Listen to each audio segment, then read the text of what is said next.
Need to schedule a Cisco Webex meeting for work, school, or a client call? Webex makes it easy to create meetings in advance and invite participants with just a few clicks. In this step-by-step guide, I'll show you exactly how to schedule a Cisco Webex meeting in 2026. So yeah, let's get started. First, open Cisco Webex in your web browser or desktop app and sign in to your account. Once you're on the home page, you'll see options to start an instant meeting or schedule one for a future date.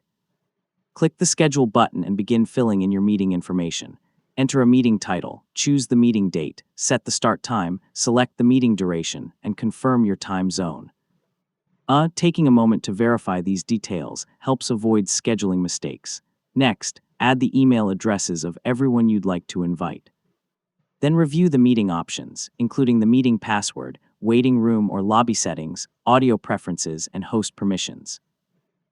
These settings help make your meeting more secure and organized. Once everything looks correct, click Schedule to create your meeting.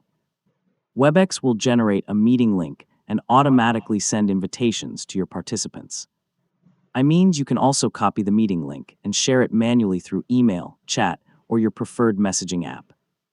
If your plans change, open the Meetings section in Webex to edit, reschedule, or cancel your meeting. You can update the date, time, participants, or meeting settings at any time before the meeting begins. And that's how to schedule a Cisco Webex meeting in 2026. Now you can organize meetings, invite participants, and manage your schedule with confidence. If this tutorial helped you, don't forget to like the video and subscribe for more helpful tech guides. Thanks for watching, and I'll see you in the next one.